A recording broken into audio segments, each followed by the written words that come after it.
Hello everyone, welcome back to my YouTube channel. இன்னைக்கு நம்ம வீடியோல ரொம்பவே சாஃப்ட் அண்ட் ஜூஸியான குலாப் ஜாமுன் எப்படி செய்யலாம்னு பார்க்கலாம்.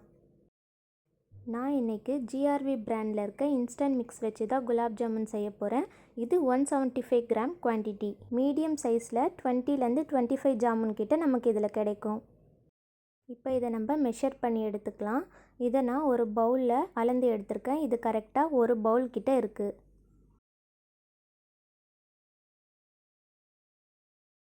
இப்போ இந்த பவுடரில் நம்ம 1/4 கப் அளவுக்கு பால் சேர்த்து மிக்ஸ் பண்ணிக்கலாம். காய்ச்சி ஆற வச்ச பால் சேர்த்துக்கோங்க. நீங்கள் தண்ணி சேர்த்தும் மிக்ஸ் பண்ணிக்கலாம். பால் சேர்த்து மிக்ஸ் பண்ணும்போது டேஸ்ட் இன்னும் நல்லா இருக்கும். ரொம்ப ஜென்டிலாக தான் மிக்ஸ் பண்ணணும். வெறும் விரல்களை வச்சு மட்டும் இந்த மாதிரி லைட்டாக பிசைஞ்சு விட்டுக்கோங்க. சப்பாத்தி மாவுக்கு பிசைகிற மாதிரி ரொம்ப அழுத்தம் கொடுத்து பிசையக்கூடாது.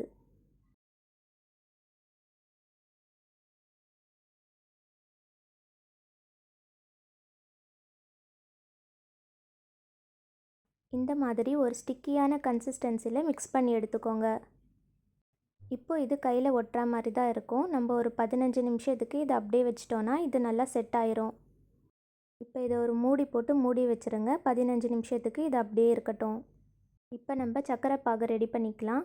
ஒரு பாத்திரத்தில் 1/2 கப் அளவுக்கு சர்க்கரை சேர்த்துக்கோங்க. 1/2 கப் சர்க்கரைக்கு 1/2 கப் அளவுக்கு தண்ணி சேர்த்துக்கோங்க. சர்க்கரையில் தண்ணி ஆட் பண்ண பிறகு நீங்கள் ஸ்டவ் ஆன் பண்ணிக்கோங்க. நீங்கள் ஃபஸ்ட்டே ஸ்டவ் ஆன் பண்ணிவிட்டு சர்க்கரை சேர்த்திங்கன்னா சர்க்கரை கேரமலைஸ் ஆக ஆரம்பிச்சிடும். இப்போ இதில் கொஞ்சமாக ஏலக்காய் தூள் சேர்த்துக்கோங்க. சேர்த்துட்டு இப்போ இது எல்லாத்தையும் நல்லா மிக்ஸ் பண்ணி விடுங்க.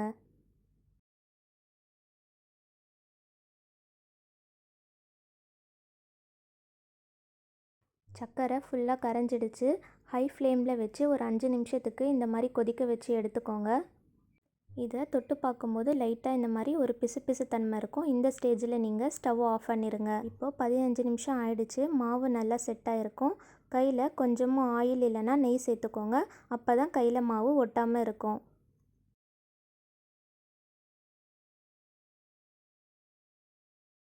இப்போ கொஞ்சமாக மாவு எடுத்து உள்ளங்கையில் இந்த மாதிரி வச்சு நல்லா உருட்டி விட்டுக்கோங்க. கொஞ்சமாக நல்லா அழுத்தம் கொடுத்து இந்த மாதிரி நல்லா உருட்டி எடுத்துக்கோங்க. கொஞ்சம் கூட வெடிப்பு இல்லாமல் உருட்டி எடுக்கணும். பாருங்கள், இந்த மாதிரி கொஞ்சம் கூட வெடிப்பு இல்லாமல் எடுக்கணும். அப்போ தான் குலாப் ஜாமுன் உடையாமல் வரும்.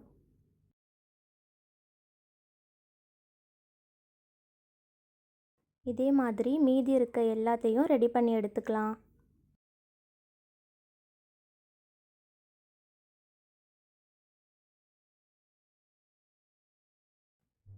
இப்போ ஒரு கடாயில் எண்ணெய் சேர்த்துக்கலாம்.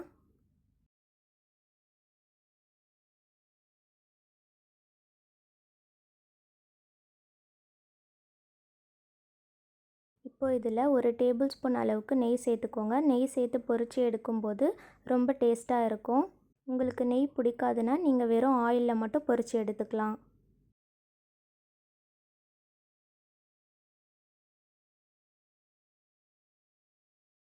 எண்ணெய் ரொம்ப சூடாக இருக்கக்கூடாது. கொஞ்சம் மீடியமாக இருக்கணும். மீடியம் ஃப்ளேமில் வச்சு நீங்கள் இதை ஒவ்வொன்றா போட்டு பொரித்து எடுத்துக்கோங்க. ரொம்ப ஹை ஃப்ளேமில் வச்சிங்கன்னா சீக்கிரமாகவே வெளியில் கலர் வந்துடும். ஆனால் மாவு உள்ளே வேகாது. இந்த மாதிரி எல்லாத்தையும் சேர்த்துட்டு ஒரு கரண்டி வச்சு இந்த மாதிரி நல்லா கிளறி விடுங்க. இந்த மாதிரி பண்ணும்போது தான் எல்லா சைடும் ஒரே மாதிரி கலர் வரும். அப்படி இல்லைன்னா ஒரு சைடு டார்க்காகவும் ஒரு சைடு லைட்டாகவும் இருக்கும். அதனால் இந்த மாதிரி ஒரு கரண்டி வச்சு நல்லா இந்த மாதிரி கிளறி விட்டுட்டே இருங்க.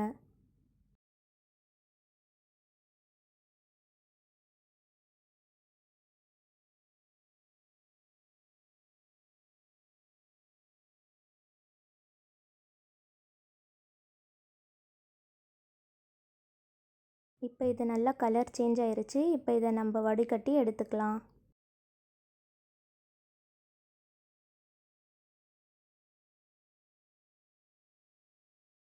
கொஞ்சம் கூட எண்ணெய் இல்லாமல் இதை நல்லா ஃபில்டர் பண்ணி எடுத்துக்கோங்க. இதே மாதிரி மீதி இருக்கிறதையும் பொரித்து எடுத்துக்கோங்க.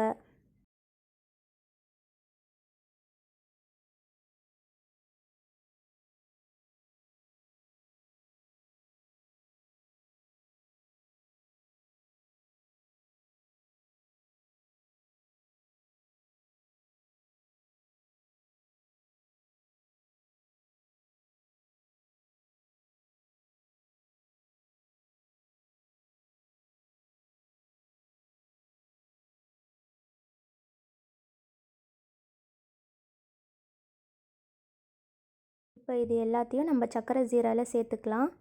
நம்ம இந்த குலாப் ஜாமுன் உருண்டைகளை இந்த சக்கரை பாகில் சேர்க்கும்போது சக்கரை பாகு நல்லா சூடாக இருக்கணும். அப்போ தான் குலாப் ஜாமுன் உருண்டைகள் சக்கரை பாகுவை நல்லா உறிஞ்சும். சக்கரை பாகும் நல்லா சூடாக இருக்கணும். இந்த உருண்டைகளும் நல்லா சூடாக இருக்கணும். ஒருவேளை நீங்கள் இந்த உருண்டைகளை பொரித்து எடுக்கிறதுக்குள்ளே இந்த சக்கரை பாகு சூடு ஆறிடுச்சுன்னா நீங்கள் லைட்டாக இதை திருப்பி சூடு பண்ணிவிட்டு அதுக்கப்புறமா இந்த உருண்டைகளை சேர்த்துக்கோங்க. இப்போ இதை மூடி வச்சிடலாம். ஒரு 20 நிமிஷத்தில் இது நல்லா ஊறி வந்துடும். இப்போ இது நல்லா ஊறிடுச்சு. இதை நம்ம ஒரு பவுலில் மாற்றிக்கலாம். நீங்களும் இந்த மெத்தடில் கண்டிப்பாக ட்ரை பண்ணிங்கன்னா உங்களுக்கு கொஞ்சம் கூட வெடிப்பு இல்லாத ரொம்பவே ஜூஸியான ரொம்ப சாஃப்டான குலாப் ஜாமுன் கிடைக்கும்.